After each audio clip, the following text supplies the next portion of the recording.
Israel vinha tentando conter o Hamas, tentar acalmar a situação na faixa de Gaza, fazer concessões, liberar a passagem de palestinos para trabalhar em Israel, achando que o Hamas ia com isso se modernizando, se moderando. Não foi o que aconteceu. O pessoal do Mossad que eu tive contato estão achando que é um atentado que estava sendo planejado há 2 anos já, com o apoio total do Irã. Foram 7, 8 primeiros ministros, todos oferecendo tratados e possibilidades e propostas para os palestinos, e eles inevitavelmente saíam da mesa. Se o Hamas atacou agora, é porque estava tendo avanço na paz. E se estava tendo avanço, dá para retomar isso. Eu acredito que Israel tem que agora terminar o que começou, entrar em Gaza com o maior cuidado possível, deslocando os civis para as áreas mais seguras, limpando esse pedaço, volta os civis para essa área, limpa outros pedaços. Vai ser longa essa guerra, mas ela vai ter que ser travada, não só em nome de Israel, mas em nome de todo o mundo livre, todo o mundo ocidental, todas as pessoas que amam a liberdade no mundo deveriam desejar que Israel termine isso, saia de Gaza, claro, logo depois, entre uma liderança moderada e comece a avançar no processo. Que bom que você veio aqui ao canal Leda Nagli assistir mais um vídeo. Aproveita, faz um comentário, dá um like, avisa seus amigos, compartilhe esse vídeo e fique à vontade para curtir. Cheguei aqui para conversar com Alexandre Ostrowiec, que é CEO da Multilaser, que é um dos fundadores do Ranking dos Políticos, que é uma ONG maravilhosa, porque estabelece, dá parâmetros, né, para os políticos brasileiros, que é tudo que a gente precisa, né? Mas ele é especialista por formação, ele é economista e é especialista em Oriente Médio. Estudou na Universidade de Jerusalém e ele vai conversar com a gente sobre a situação da guerra, dos atentados do Hamas e da situação que o Oriente Médio está passando agora, que Israel está passando agora, a faixa de Gaza, a Cisjordânia, o medo do Irã entrar nesse conflito, o Hezbollah entrar nesse conflito, se é que já não entrou. Então é isso que a gente vai saber com ele, né? Como é que fica a geopolítica nesse momento e como é que fica a situação no mundo, não é? Tudo bem com você, Alexandre? Tudo se é que é possível estar tudo bem nesse momento? Né? Estamos apreensivos. É um momento difícil, mas acho que com as grandes dificuldades vem os grandes aprendizados. Então, eu vou tentar ver pelo lado das lições que o mundo precisa tirar nesse momento. E o que você me diz desse momento? Você que tem uma formação em política, eu não sabia dessa sua formação em política do Oriente Médio. Pois é, eu tive a oportunidade de estudar alguns anos atrás na Universidade de Jerusalém, economia israelense, economia do Oriente Médio e política externa do Oriente Médio. E eu sou um interessado por esse assunto. Então, todos nós agora, todo mundo virou agora especialista em Oriente Médio, né? Todo mundo falando, todo mundo interessado, de Hamas, todo mundo preocupado, né? Tem muito especialista aí dando palpite, mas tem muita gente que estudou, como você, que que deve ter um olhar diferenciado sobre esse momento. Você tem medo que isso se transforme numa terceira guerra mundial? Olha, Leda, eu acho que, a princípio, eu acho que a chance é relativamente baixa. Tá?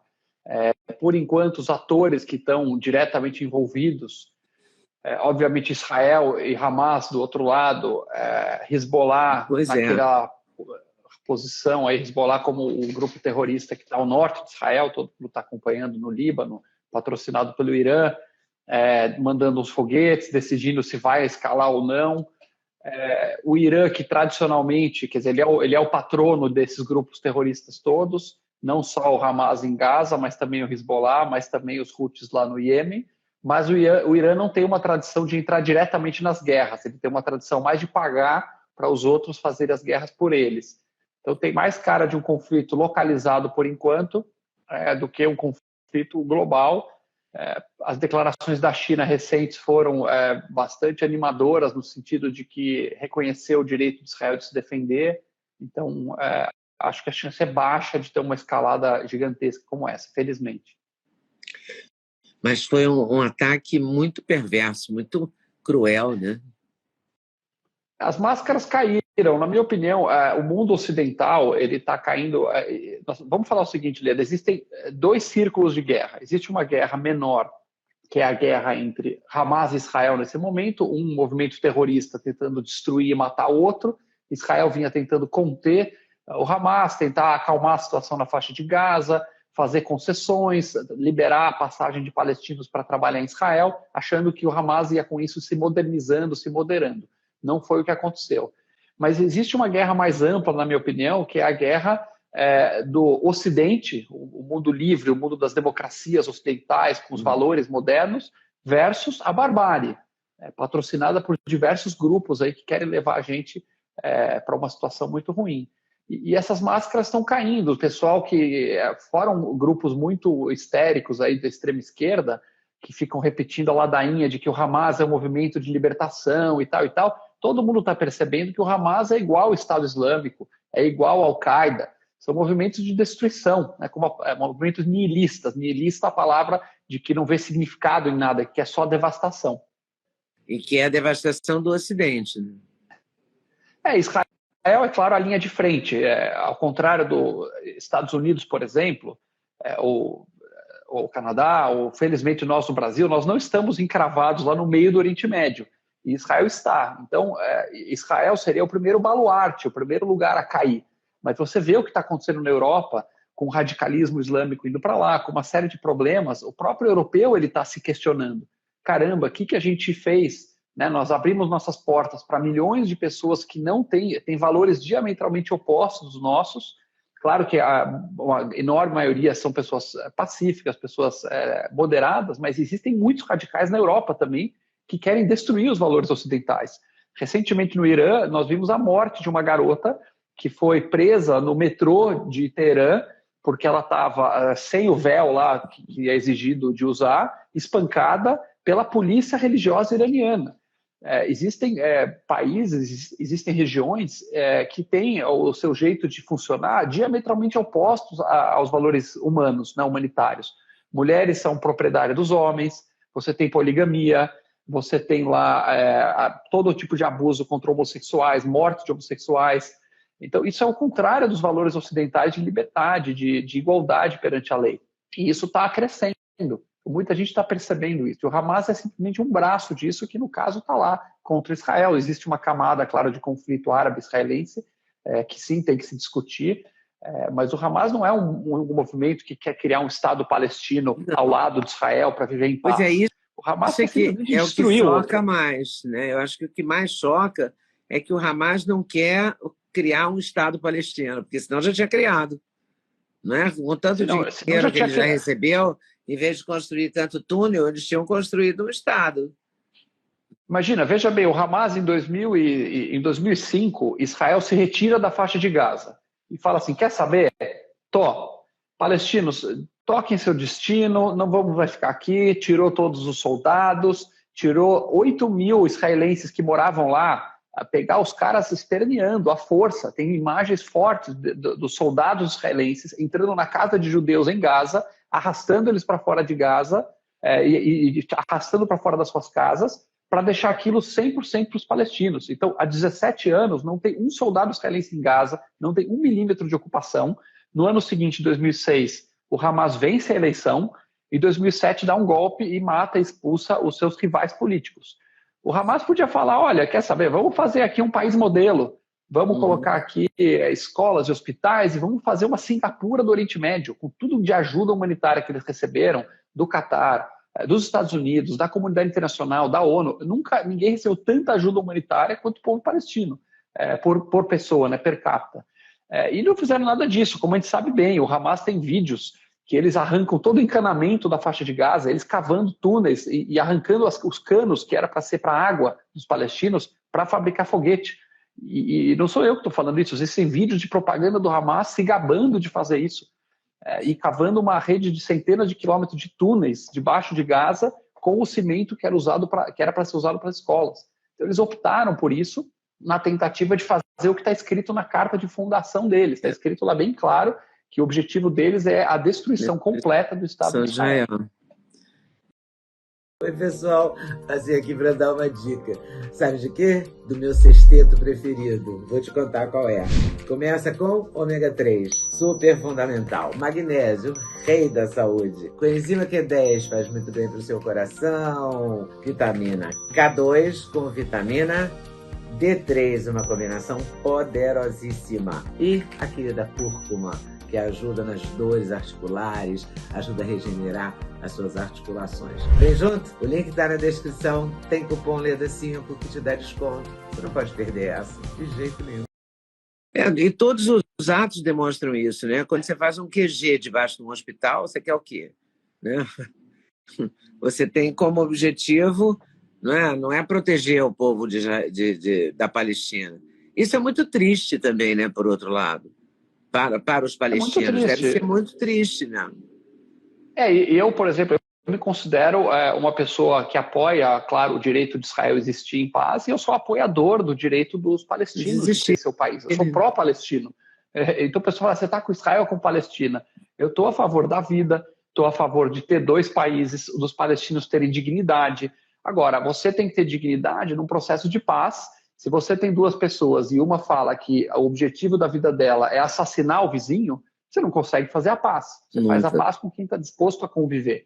Então, eu acredito que essa guerra tem que ser o entendimento de todo mundo ocidental, de todo mundo livre, de que o que está em jogo é uma luta entre liberdade e barbárie, entre o bloco das democracias e o bloco das ditaduras, e o apoio para que Israel consiga rapidamente eliminar o Hamas com o mínimo de baixas civis possíveis, com o menor sofrimento possível do povo palestino, para que uma nova liderança palestina possa controlar Gaza e avançar no processo de paz.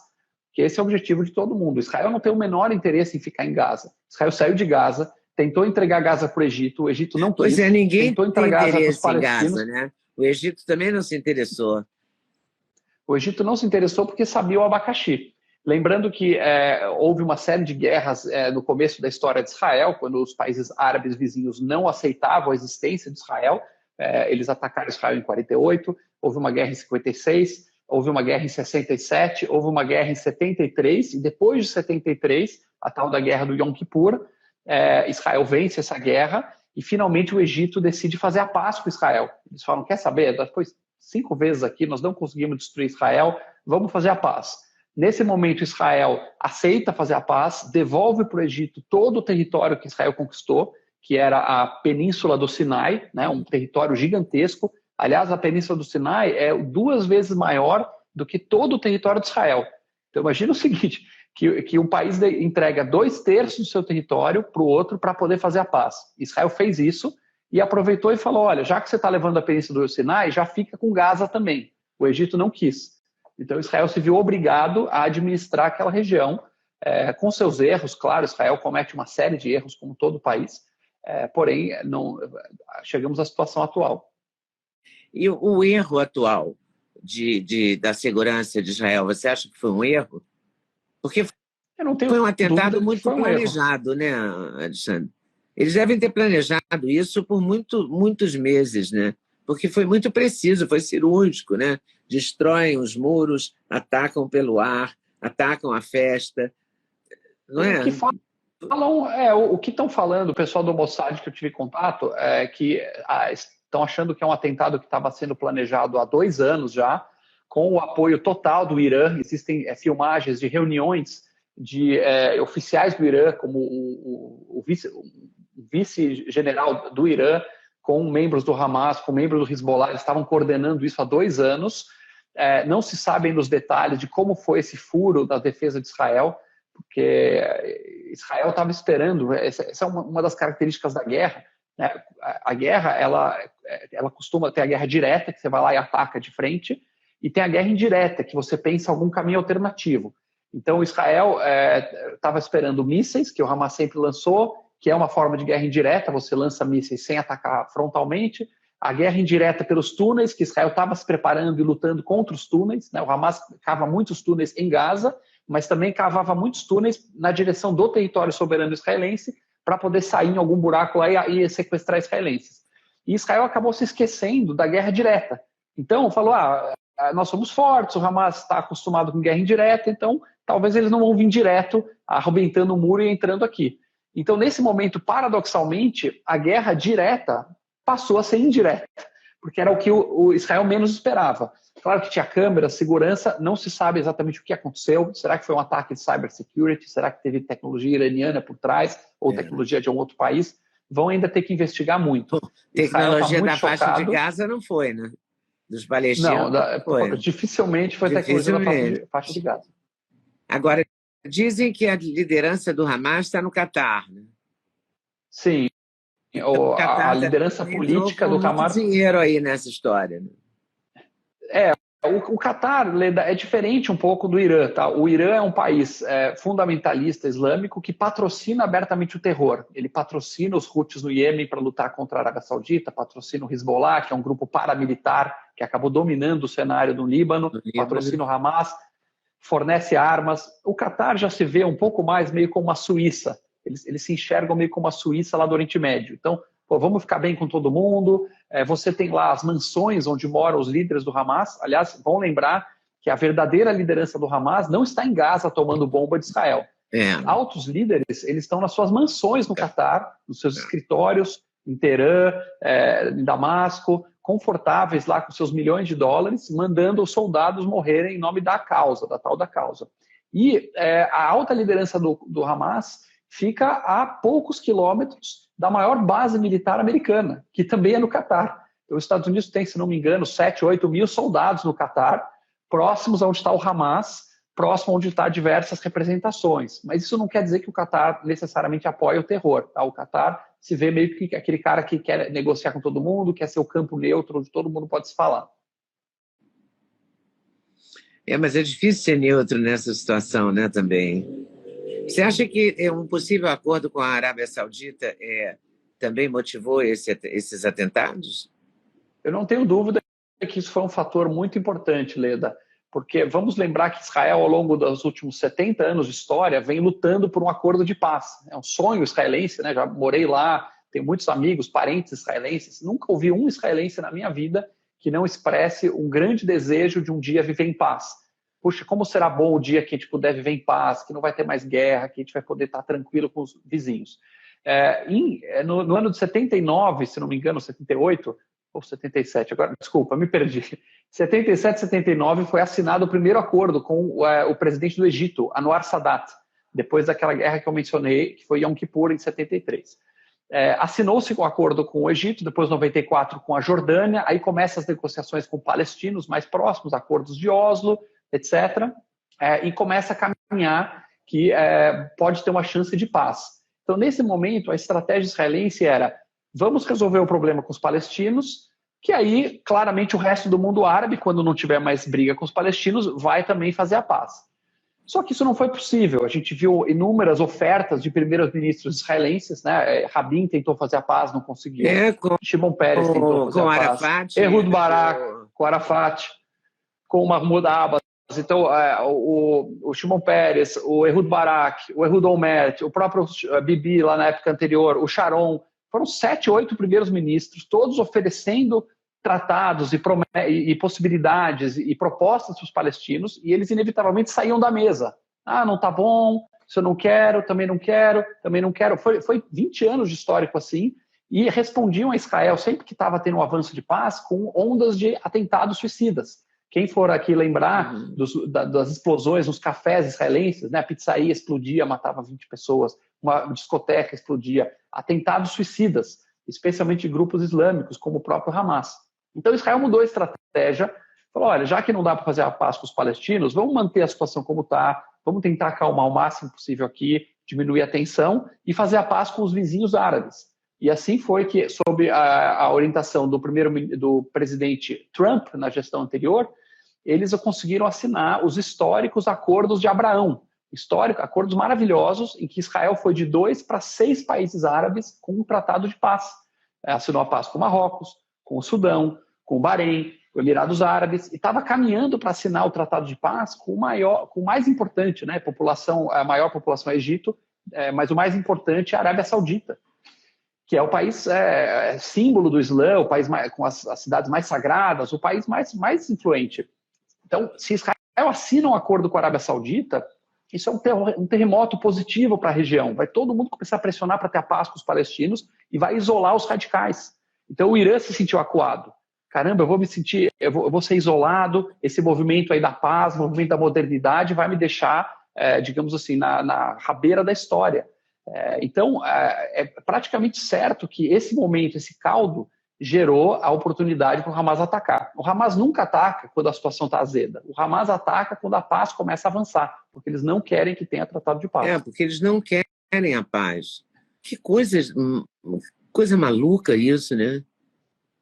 É que a gente pensa, uma coisa a gente... Quer dizer, para a cabeça uma mentalidade da gente é uma coisa ocidental. maluca, né? Exatamente, Leda. Existe a mentalidade ocidental, quer dizer, a pessoa moderna, ocidental, que acredita num pacote de coisas que a civilização trouxe. Direitos iguais das mulheres, o cara é gay, não pode ser apedrejado e morto na rua, porque isso não é um pecado mortal, ou pelo menos se você não concorda, você não vai lá agredir a pessoa porque ela é homossexual. Né? Vamos seguir a ciência, vamos respeitar todas as religiões. Esse pacote não é a crença de certos grupos fundamentalistas, que tem outro pacote. O pacote deles é, Deus no céu mandou a gente fazer a Guerra Santa e cada milímetro de terra nossa tem que ser libertada e governada pela lei islâmica e as mulheres são nossa propriedade e se você é gay na rua, como eu escutei várias vezes em viagens pela região, é o dever de todo homem ir lá e bater no cara. Então, E não se pensa em direitos individuais, se pensa em coletivos. Se eu morrer em nome da causa, eu vou para o céu, vou encontrar 70 virgens, vai ser ótimo.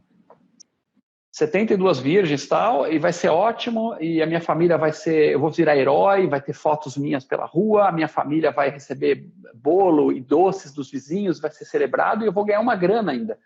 Note que os prisioneiros que foram capturados do Hamas, eles mencionaram que os líderes lá no Catar prometeram um apartamento e, se não me engano, 10 ou 20 mil dólares para cada prisioneiro israelense que ele capturasse.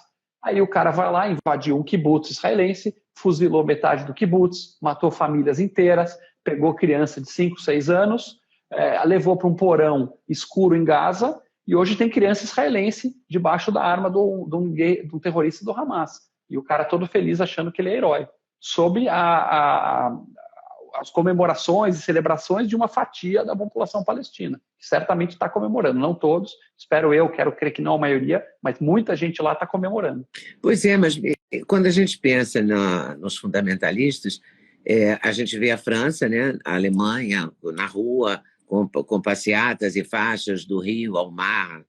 Eu nem sei direito o que significa essa expressão, sim, mas eu vi essa expressão em muitas manifestações. Sim. E hoje eu vi só uma parte, Leda, do rio ao mar, só para esclarecer isso, é muito interessante isso que você falou. Porque é o seguinte, a primeira pergunta que deve ser feita a um palestino, e também a um israelense, todos, é o seguinte: qual a solução para você que você gostaria de implementar? É uma solução que tem 2 países com 2 povos vivendo em paz, ou é uma solução que um lado está sendo destruído? Primeira pergunta. O Hamas já esclarecemos, né? Tá escrito lá na fundação deles. A autoridade palestina, oficialmente pelo menos, reconhece Israel. Mas não tem autoridade 2 países. Nenhuma também, né? A autoridade que está na Cisjordânia, né? Em outra região. A autoridade palestina é a autoridade mais sem autoridade que a gente conhece, né? Não, eles estão na Cisjordânia, que está relativamente calma. Então, lembrando que os palestinos eles estão em 2 regiões diferentes. A faixa de Gaza, que é controlada pelo Hamas, e a Cisjordânia, que é controlada pela autoridade palestina. Agora, se você pegar a geografia da região, o território todo, que inclui Israel, os territórios palestinos, etc., de um lado você tem o mar Mediterrâneo e do outro lado você tem o Rio Jordão. Então, é uma faixa, Israel/Palestina é uma faixa que fica entre o rio e o mar. Então, quando você vê lá na manifestação na França um monte de radicais, que geralmente são ou os árabes pró-palestinos, ou os extrema-esquerda, ou eles juntos, esses 2 grupos, tá? Você vai ver um monte de gente que é radical islâmica, você vai ver os esquerdinhas, que estão lá na cama com eles, apesar das ideologias não terem nada a ver, só que eles acham que o mesmo inimigo eles têm, então eles são amigos. Já podemos falar disso depois. Quando ele grita do rio ao mar, a Palestina será livre, significa todo o território. Significa destruição de Israel. O cara não está falando Vamos libertar a Palestina lado a lado com Israel. Eu concordo, eu posso ir nessa passeata também. Eu estou disposto a ir lá junto com a bandeira da Palestina, marchar com eles e falar, eu também quero o país Palestina, porque Israel só vai estar em paz e tranquilo quando tiver uma Palestina tranquila. Só que não é isso que esse pessoal quer. Esse pessoal quer o território inteiro, 100%, com a destruição de Israel. Aí não dá. Como é que você está vendo a posição do governo brasileiro? Você que é um dos criadores do ranking dos políticos e lida com esses políticos. Não é chocante para você? Olha, infelizmente não me choca muito, porque assim, existe Eu já esperava. Eu não esperava nada melhor. Inicialmente saíram algumas declarações interessantes, até por parte do presidente Lula, justiça seja feita, falando que ele condenava os ataques sofridos por Israel. Faltou citar o Hamas, mas ele falou que Israel sofreu ataques, que foi terrorismo, que é óbvio. É que nem você olhar para o céu e falar, esse céu está azul. Sim, está azul. Quando um grupo armado, ele mata civis, número 1. Intencionalmente, número 2. Com objetivos políticos, número 3. Quando você tem esse tripé, grupo armado mata civis, intencionalmente, de propósito, com objetivo político, essa é a definição de terrorismo. 1 mais 1 é 2.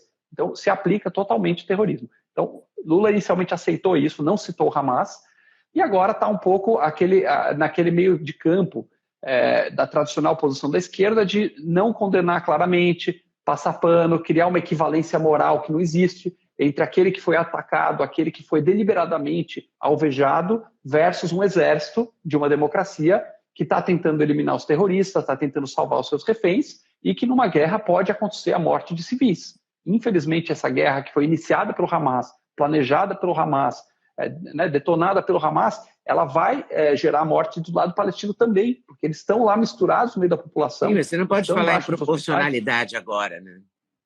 Não existe. Proporcionalidade é o quê? É soldado israelense ir lá estuprar as palestinas? É ir lá e cortar a cabeça dos bebês, botar fogo nos bebês? Israel não vai fazer isso. Agora, numa guerra, o fato de que pode morrer mais gente de um lado do que do outro não quer dizer que a pessoa está certa ou errada. Se você pegar, por exemplo, a Segunda Guerra Mundial, a Inglaterra lutou contra o nazismo. Não foi ela que iniciou a guerra. Só que durante a guerra morreu mais alemães do que ingleses. E isso faz a Inglaterra ficar errada, de repente? Não. Os Estados Unidos lutaram contra o Estado Islâmico no Iraque e morreu mais gente do Estado Islâmico do que americanos. Só que isso não faz os Estados Unidos estar errados. Então, você não pode contar o número de vítimas e dizer quem está certo e quem está errado. Até porque o número de vítimas do lado palestino, sem dúvida, existem muitos civis, é uma tragédia. Realmente, eu gostaria que fosse 0, mas é um número inventado pelo Hamas. Não tem como comprovar aquilo. Você publica o que o Hamas falar. Se o Hamas recruta pessoas de 12 ou 13 anos para começar a lutar, então já tem criança de 15, 16 anos, 17 anos com metralhadora na mão. Se o cara vai para cima da fronteira e toma um tiro do israelense, ele é considerado como uma criança que foi morta em combate. Então tá lá nas baixas dizendo, morreu tantas pessoas, dos quais metade é criança. Criança, muitas vezes, é um cara de 17 anos com uma metralhadora, que está tentando matar o máximo de judeus possível. Então, assim, é muito difícil confiar nas estatísticas. Mas eu vi imagens de crianças palestinas falando do ódio a Israel. Crianças, 6, 7, 8 anos, em escolas. A gente tem esses vídeos aí.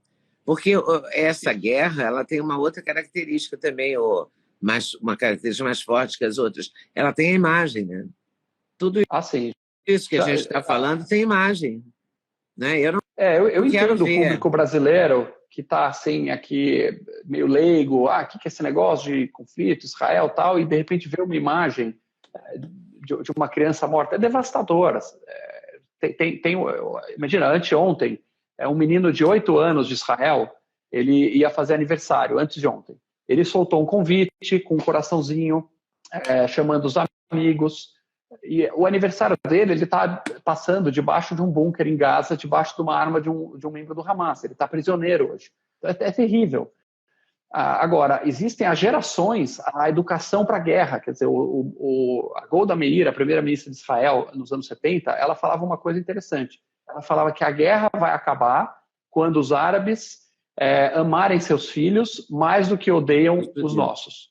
Então, assim, são décadas de educação para a guerra. Você tem imagens realmente de crianças de 4, 5 anos com a arma na mão, com a faixa verde do Hamas, dizendo que o maior desejo dela é morrer em nome de Deus, o maior desejo é matar o máximo de judeus possíveis. Então, eles estão criando toda uma geração, é uma lavagem cerebral muito parecida com o Estado Islâmico e muito parecida com o que o nazismo fazia. Se você não entrar lá, eliminar os líderes, mudar a ideologia, arrancar fora esse veneno que tem lá na faixa de Gaza, você nunca vai ter a paz. Aí a gente acaba concluindo que nunca haverá, então, essa paz, né? Porque a gente achava que depois do Holocausto não aconteceria outro de novo, né? Olha, a gente nunca sabe o que vai acontecer. Se a gente pensasse, por exemplo, no final do século XIX, a França e a Alemanha tinham uma animosidade gigantesca e ninguém nunca imaginaria que depois de mais 2 guerras mundiais eles iam ser super amigos. Israel e Egito, imagina, se você falasse no ano de 1974, 5, depois da Guerra de Yom Kippur, depois de 5 guerras entre eles, você ia falar, cara, eu acho que daqui a 3 anos vai ter um grande avanço diplomático e vai haver a paz com o Egito. O pessoal ia achar que você está louca, né? Então, eu acredito que se o Hamas atacou agora é porque estava tendo avanço na paz. E se estava tendo avanço, dá para retomar isso. Eu acredito que Israel tem que agora terminar o que começou, entrar em Gaza com o maior cuidado possível, deslocando os civis para as áreas mais seguras, limpando esse pedaço, volta os civis para essa área, limpa outros pedaços. Vai ser longa essa guerra, mas ela vai ter que ser travada, não só em nome de Israel, mas em nome de todo o mundo livre, todo o mundo ocidental, todas as pessoas que amam a liberdade no mundo deveriam desejar que Israel termine isso, saia de Gaza, claro, logo depois, entre uma liderança moderada e comece a avançar no processo. Eu tenho críticas também a Israel, ao governo israelense. Eu acho que Israel poderia ter avançado mais rápido na paz, poderia continuar engajado com a paz. Eu acho que depois de tanta porrada, tanto atentado, tantas tentativas de vários primeiros ministros, Israel acabou meio que jogando a toalha. Quer saber? Deixa os palestinos aí. Não poderia ter desengajado do processo. Então, tenho minhas críticas a Israel também, porém isso não dá o direito de ninguém negar a existência de Israel. Você não fala que você quer destruir o Japão, eu quero que o Japão desapareça, todos os japoneses morrem, ninguém fala isso, loucura. Eu quero acabar com a França, eu quero que morra todos os franceses e encerre a França. Por que Israel é o único país do mundo que tem que ficar pedindo explicação para existir? Não faz sentido. É verdade. Mas você, sei lá, você tem esperança? E que esperança? Qual o tamanho da sua esperança? Olha, eu tenho, eu acho que a gente tem que ter um pouco de esperança. A história é muito longa, muitas reviravoltas podem acontecer. Por um lado, imagina, a guerra mais dolorosa de Israel foi a guerra de 73, de Yom Kippur. Ela foi atacada de surpresa por Egito e Síria, e justamente nessa guerra abriu-se uma brecha diplomática e teve o primeiro grande tratado de paz. Então, se a gente não tiver esperança, não dá. Eu gosto de ver no Brasil, por exemplo, judeus e árabes aqui convivem muito bem, fazem negócios, são amigos. É um bom exemplo de que não existe nada que impeça judeus e árabes de serem excelentes parceiros em paz, em segurança. Então, nós aqui somos o exemplo. Sim, a gente o Brasil sabe pode... isso.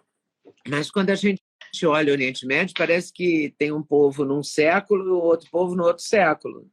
Não é? Tem uma diferença de tempo ali muito forte. E o Brasil olha, nem serve 4 tratados novos de paz, 4 tratados assinados recentemente, Sudão, Iêmen, né, Emirados Árabes e Bahrein. O Brasil podia ser um bom exemplo, né? Porque o Brasil no interior, eu, por exemplo, que sou de Juiz de Fora, eu nasci e cresci vendo árabes e judeus trabalharem na loja ao lado, entendeu? Irem almoçarem juntos no sírio-libanês, no clube, entendeu? Aos domingos. Tenho amigos árabes, eu tenho clientes árabes. Eu tenho um restaurante aqui do lado, aqui em São Paulo, os donos são 2 palestinos, eu cumprimento, se dá bem, conversa. A gente tem que dar esse exemplo, que nós somos seres humanos, a gente quer a paz, a gente tem que entender as necessidades do outro. O povo palestino precisa ter um Estado, precisa ter um país, precisa se libertar de certos líderes aí que só levam eles para o atraso. Israel também tem lição de casa para fazer, existem radicais do lado israelense também, né? A diferença é que os radicais israelenses, eles são muito poucos, eles são fora do consenso, né?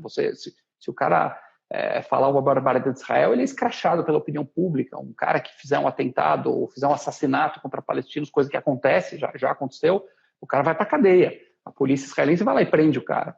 Ele não vai ser ovacionado na rua, você não vai para Tel Aviv Imagina, um cara que mata um palestino ali no território ou em algum lugar, ele não vai ser carregado nos colos das ruas de Tel Aviv e jogado para cima, herói. Imagina, esse cara vai para a cadeia, ele vai ser demonizado lá no país. Essa é a diferença. Qual é a cultura que está se criando? É uma cultura para a paz, para o desenvolvimento, para crescimento, para tecnologia, ou uma cultura para a morte? É. Tomara que um dia isso se reverta, né?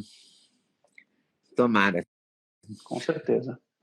Mas nesse meio tempo é interessante que todos estão nos acompanhando aí, né? O pessoal, o canal tem muitas palestras interessantes de diversos temas, e esse agora é o tema da vez. Então, quem está acompanhando vai se informar, vai poder conversar também com vizinhos, com família, ajudar a passar essa mensagem adiante. Isso tem esse lado, né? A gente está conseguindo ter depoimentos de pessoas que vivem em Israel, pessoas comuns, né? Contando a vida, a sua história, a sua resiliência, a sua coragem. É muito bacana. Mas o Brasil podia ser um bom exemplo. Cada coisa que eu me lembro, você falou eu me lembrei de Juiz de Fora, porque lá em Juiz de Fora tem mesquita, e eu tinha missa maronita. Não sei se ainda tem, mas tinha missa maronita e tem uma mesquita. Na mesma cidade na minha época a missa maronita cristã dentro da mesquita. Não, tinha uma igreja onde tinha missa maronita e tem a mesquita. Provavelmente ainda existe a missa maronita, porque a colônia árabe é grande lá. Mas a gente fica pensando, eu me lembrei, falando com você agora, de uma barraca que tem no Mercado Municipal de Belo Horizonte, de uma palestina chamada Hannah, em que ela tem foto com o Papa e com o Arafat. Eu nunca entendi, entrei uma vez na barraca, eu não sou amiga dela, mas eu fui a essa barraca. Me levaram nessa... É tipo uma barraca, sabe? É um mercado municipal, tem um primeiro andar e um segundo andar. Sim. Nesse segundo andar tem essa loja, onde ela produz coisas deliciosas, tanto judaicas quanto... Arafat tinha muito trânsito em várias religiões, não era nenhum líder tinha esses posters religioso, assim, sabe? Eu ficava impressionada com aquilo. E todo mundo... E a comida dela é muito boa, então era uma barraca muito movimentada. E com todas essas ilustrações árabes e católicas e tudo misturado. Porque o Brasil tem essa mistura muito saudável, né? Tem muita organização. A gente tem muitos erros tem no muita Brasil. Iniciativa bacana. Né? A gente está vendo o Rio de Janeiro é uma tragédia em termos de segurança, de convivência. Mas a gente também tem muita coisa legal. Essa convivência árabe e judaica é muito boa. Sem dúvida. Acho que é um exemplo para todos. Aqui mundo. tem muitas iniciativas. Eu, quando era mais novo, participava de um grupo de debate de judeus e palestinos, muito legal, que a gente fazia atividades em conjunto, discussões super ricas e construtivas. Em Israel também havia muitos grupos, também o Shalom Achav, uma organização que colocava mais de 100 mil pessoas na rua protestando a favor da paz, pressionando o governo para fazer acordo de paz. Tem muitas empresas que têm árabes israelenses como sócios. O Nas Daily, por exemplo, ele acabou de publicar, ele é um palestino super influente e ele tem um vice-presidente que é judeu, e eles fizeram um manifesto em conjunto. É um dos maiores influenciadores do mundo, ele tem um grupo gigantesco de seguidores, e eles fizeram um manifesto dizendo que dá para conviver, que dá para se respeitar, que dá para se gostar. A gente precisa, claro, não ser só ingênuo e ficar, vamos lá tomar um chopinho e resolve. Temos que entender, separar o joio do trigo. Olha, você é um cara que aceita 2 estados, 2 povos, ou você quer assassinar o outro, como o Hamas? Eu quero matar o outro. Paz, para mim, é a paz do cemitério. Quero matar os israelenses, acabar com Israel, implantar essa lei aqui radical em todo o planeta. Não, então, peraí. Então, você está fora do diálogo, você tem que ser combatido. Agora, tirando esses radicais, isolando os radicais, como é que a gente faz para andar? Existem disputas. Israel e os palestinos têm 3 ou 4 grandes assuntos que tem que resolver, mas todos têm solução. Né? Qual vai ser a fronteira exatamente do Estado palestino? É um. O que a gente faz com os refugiados palestinos que saíram ou fugiram da região ao longo das guerras? É o 2. Como é que a gente faz com Jerusalém, que ambos querem para sua capital? É o número 3. E como é que a gente faz com a segurança? Depois que tiver o Estado palestino, ele pode se aliar ao Irã? Ele pode trazer míssil iraniano? Ele pode aqui ficar com tanques a 2 quilômetros de Tel Aviv, que é a fronteira. Né? Então, esses 4 temas são temas que vão ter que ser resolvidos numa mesa de negociação, mas já estavam muito avançados aí na época do Ehud Barak, Ehud Olmert, mas infelizmente não foi possível naquele momento. Oi, pessoal, tudo bem? Passei aqui para avisar que o meu sexteto de suplementos, os queridinhos da Leda, já tem um link especial. Então você compra direto, numa tacada só, o sexteto. Ah, sim, você pode acrescentar colágeno, você pode acrescentar melatonina, tudo depende da sua escolha. Mas dormir bem é o melhor negócio, pode acreditar em mim. Vale conferir com certeza. Vai lá no link.